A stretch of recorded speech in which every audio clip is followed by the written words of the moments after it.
What's up, guys? Today is February 24th. We are 50 days out from the Jersey City Half Marathon. Today's video is just gonna be about dealing with injuries. Unfortunately, after I recorded last week's video, twisted my ankle a little bit, and it was just a minor injury, nothing bad. I only missed 2 workouts, and I'm back up 100%. And so I figured, why not talk about injuries and dealing with them as a runner / lifter. I dealt with a pretty big back injury like within the last year or 2, and that's what stopped me from squatting and deadlifting. And so there's a couple exercises that I recommend that helped me out big time with recovery and getting back to getting 100% back into the gym. So I just want to share that with you guys today. And right now we're just getting my Ninja Creamy made with a pre-workout, and then after that we're gonna head to the gym. So hope you enjoyed today's video.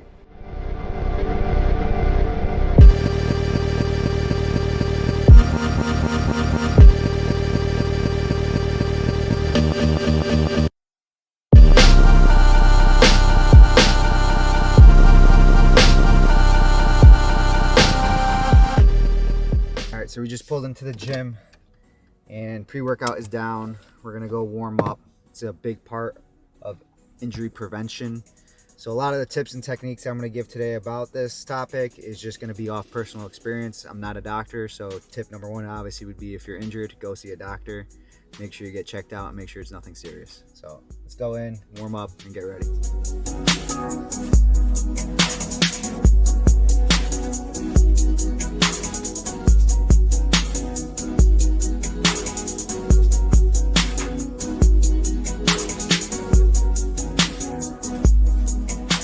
All right, so tip number 2 would be, make sure you guys warm up properly before your workouts. Makes a huge difference. I never used to do it when I was in my early 20s, and now being in my early 30s, it just makes you feel a lot better going into your workout. So definitely warm up, get your body primed. That's what I'm doing with this movement here, getting ready for sumo deadlifts, just warming up the posterior chain.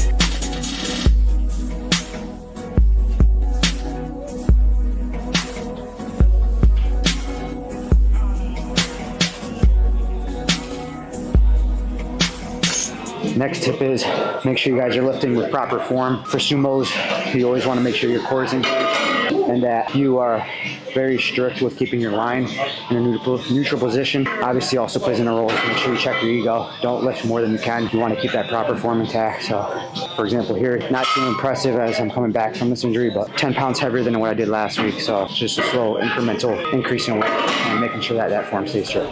All right, so we just finished the workout. I did sumos and a bunch of other accessories, but obviously the next tip is gonna be strength train, lift weights. Obviously gonna complement your running really well, make your joints a lot stronger, and just really prevent you from getting those little nook and cranny injuries. So definitely implement that into your plan.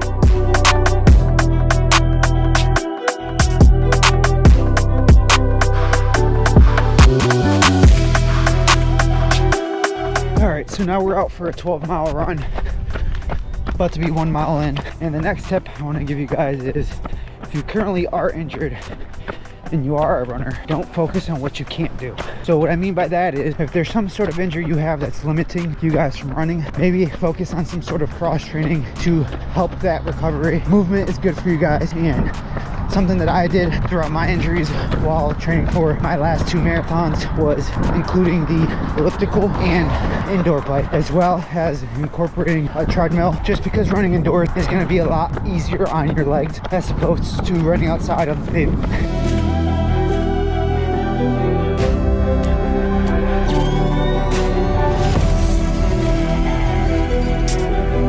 Okay. Just another quick gem. If you're a beginner runner, the thing that makes a huge difference is running sneakers, because with the beating of the pavement, it's gonna help you absorb that impact. Running shoes have thicker soles, so they're gonna help you in that aspect. I was somebody who didn't think that running shoes made a huge difference, but let me tell you, once you do it, you'll be buying shoes all the time.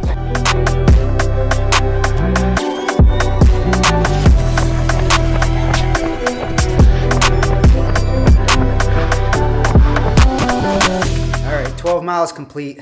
The rest of the tips are just basically gonna be on recovery, but for now I just gotta go get cleaned up and enjoy this taco dinner that we're about to have. Yeah.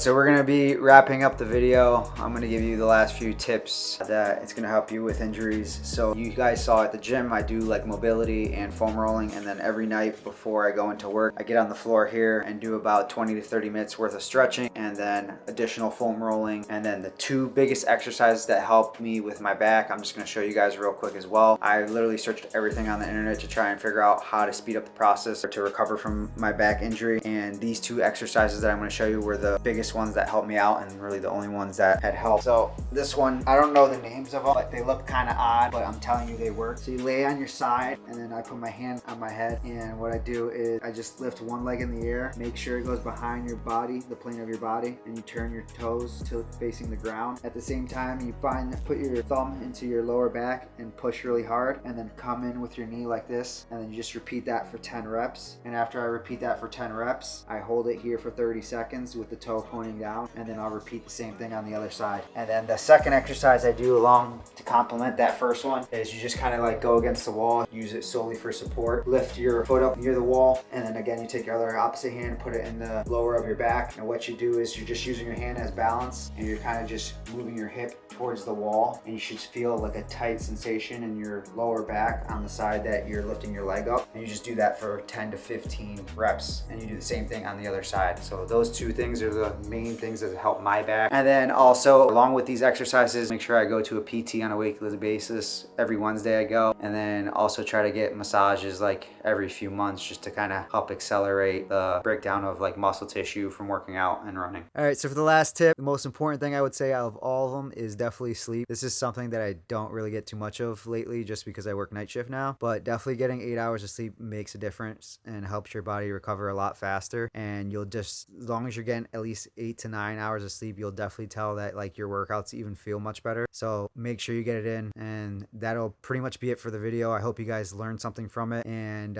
got some new information on how to recover from injury or prevent injuries. So yeah, that's it. Peace out. Time to go to bed. Hope you guys enjoyed. Make sure you guys like, comment, subscribe.